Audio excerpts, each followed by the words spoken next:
Se você for parar para pensar, a coisa começa lá atrás, quando os nossos ancestrais eram ainda nômades, né? Hoje a gente é sedentário, a gente pega uma pipoca, uma cerveja, senta no sofá e fica vendo um filme, né? Mas nossos ancestrais não, eles não tinham residência fixa, eles ficavam para lá e para cá, procurando algum lugar para dormir. Não tinha uma comida pronta, guardada lá para eles, tinha que caçar. A história da qualidade começa aí lá nos nossos ancestrais. Então você imagina o seguinte, o cara arranjava uma mulher lá das cavernas, né? Fazia uma família com ela, fazia um filho nela, aí arranjava uma caverna, deixava a mulher lá com a criança e saía para caçar. Então ele pegava lá um pedaço de madeira, afiava, e saía, via lá um bicho, falava, aquele búfalo ali, eu vou pegar ele, cara, vai ser minha refeição. Aí ia pra cima do búfalo, matava, arrastava para dentro da caverna. Nessa época o homem já tinha descoberto o fogo, fazia uma fogueirinha, então tinha aquele churrasco primitivo, né, de carne de búfalo, sem sal grosso, sem nada, só a carne, né, e alimentava sua família, sua mulher, né, futuramente sua criança, quando já começava a comer. Hoje em dia não, né, hoje em dia o cara, ele só faz essas coisas aí na base da justiça, né? Então, às vezes, o cara saía para caçar e tinha lá um tigre, dente de sabre, aí o cara pensava, minha refeição tá ali. Só que o tigre olhava para ele e pensava, aquele bicho ali vai ser minha refeição também. Então, às vezes, o cara saía para caçar e era caçado, e não voltava. Aí a mulher tava lá com o filho, esperando o marido das cavernas voltar com alimento e não voltava, né? Então, geralmente, lá se vai uma família. A mesma coisa, às vezes o cara saía para caçar, não achava nada, aí passava perto de uma árvore, tinha alguma fruta ou alguma raiz no chão, o cara pegava aquilo lá, tô com fome, vai isso mesmo. Comia e via que era bom, dava para a família. Outras vezes o cara pegava, era uma coisa venenosa, ele morria. E no decorrer do tempo, o ser humano foi aprendendo que tem certas coisas que você pode comer, que vai fazer bem, outras não. Fulano comeu aquilo lá e fez mal, então isso aí não pode comer.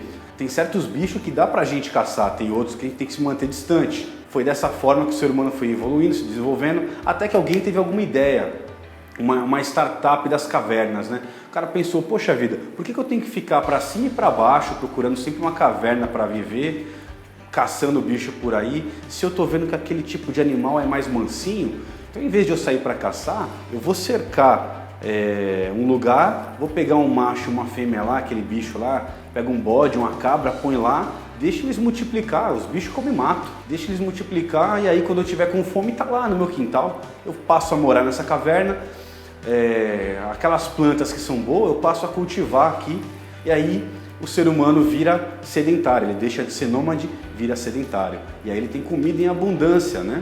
Então o que acontece? A partir do momento que os animais que ele cria começa a dar cria também, né? Começa a ter filhotes, ele começa a ver que tem alguns que são mais fortes e ele cria e outros que são mais fracos ele come, né? Aí o que são mais fortes ele cria, tira leite lá do bicho. E nisso ele começa a ter animais melhores, né? Ele começa a mudar a genética dos bichos que ele está cuidando. A mesma coisa diz respeito aí aos vegetais que ele está cultivando na terra. Aquele vegetal, aquele milho que sai mais bonito, ele utiliza para comer e para plantar. Agora aquele que saiu mais fininho, mais feio, ele taca fogo, vira fogueira. E nisso ele começa a mudar também a genética dos vegetais que ele cuida. A partir daí é que começa a história da qualidade, porque a gente tem nessa história o primeiro controle de qualidade, que é quando você verifica a sua pecuária, a sua agricultura, o resultado que está tendo. Aquilo que é bom você separa para você, aquilo que é ruim você descarta. E você muda aí a genética, tanto dos animais quanto dos vegetais que você está cultivando. É aí que começa a história da qualidade, com a inspeção da qualidade que o homem sedentário começa a fazer nos seus produtos. Bom, isso a gente está falando cerca de 10.000 a.C. Com o decorrer do processo evolutivo, né, um dado momento, o ser humano começa a fazer artesanatos. Ele começa a costurar roupas, começa a criar vasos, começa a criar uma série de produtos que ele passa a utilizar no seu dia a dia, né? E aí a gente também tem a inspeção da qualidade. Então no momento que uma pessoa está fazendo lá naquele torno antigo um vaso de barro, um dado momento, no meio da fabricação, ele percebe que ele errou alguma coisa. Ele amassa tudo de novo e volta a fazer o seu vaso de barro, né? Aí também temos a inspeção da qualidade. Da mesma forma, no momento que a pessoa está costurando uma roupa artesanal e ela percebe que ela errou, ela vai lá e corrige e volta a costurar a sua roupa. Então a gente tem um período aí, desde que o ser humano se torna de nômade a sedentário, até a Idade Média, onde o pessoal fazia artesanato. Você tem a inspeção da qualidade presente no meio dos processos em que o ser humano se propõe a fazer. E isso vai se estender até a Revolução Industrial. Quando você tem a Revolução Industrial, ou seja, quando o ser humano descobre, lá por volta de 1800, que você pode fazer um produto seriado, um produto em série, através de um motor movido a vapor, ou seja, você esquenta a água lá, você pega a lenha, taca fogo, e isso vai esquentando um caldeirão de água que gera aquela fumaça que vai fazendo rodar algum motor.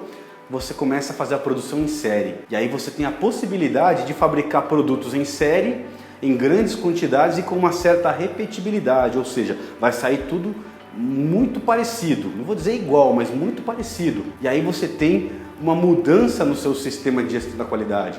Aquela inspeção que era feita no meio do processo manual, agora num processo em série, você põe um inspetor no final da linha para separar o bom do ruim. Então você tem um processo produtivo em série, fabricando um monte de peças, um monte de produtos, seja lá qual produto for, e você tem uma pessoa lá no final da linha de produção que vai separar o bom do ruim. Ela vai ter um parâmetro do que é bom e do que é ruim e vai ficar separando. Então a gente tem a mudança, o deslocamento da inspeção da qualidade, mas a gente ainda está falando de inspeção da qualidade. Então você está vendo, né? A gente está falando aí desde 10.000 a.C. até 1.800 depois de Cristo. É um período muito extenso em que nada mudou na qualidade. Você tem lá a inspeção da qualidade. A única coisa que mudou é que com a Revolução Industrial você tirou a inspeção do meio do processo e colocou no final do processo. A coisa só vai mudar a partir de 1914. O que acontece nessa época? A Primeira Guerra Mundial. Então, com o advento da Primeira Guerra Mundial, o que a gente tem? A gente tem vários países guerreando entre si. Aí você tem, por exemplo, a Polônia indo com escudo, espada. É uma coisa muito arcaica. E essa guerra, ela dura aí um período muito curto, muitas mortes. E a partir daí, você tem o pessoal usando mais intensivamente a pólvora, né?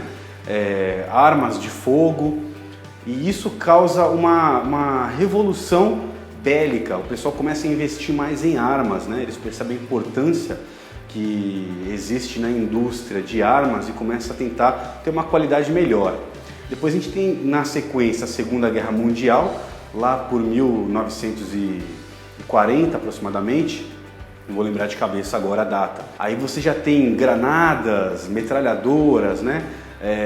Uma melhoria no sistema bélico dos países, e aí você começa a ter vários problemas, né, com relação ao funcionamento das armas, e as pessoas começam a perceber que tem que implementar um sistema de qualidade forte na fabricação armamentícia. E aí você começa a ter uma evolução muito grande com relação à gestão da qualidade. E a partir de 1940 surgem nomes como Deming, Juran, Foggenbach, Crosby, que vão começar a dar corpo a todo o sistema de gestão da qualidade. Então, no primeiro momento, a gente tem a inspeção da qualidade, que é focada no produto. Depois, o controle da qualidade, que o foco não é mais no produto, mas no processo produtivo. Ou seja, se eu controlar meu processo de produção, eu vou garantir produtos bons. Num terceiro momento, temos a garantia da qualidade, cujo foco é a prevenção. Mais para frente, a qualidade total, que foca em pessoas. E, por fim, os 6 sigmas, cujo foco é resultado.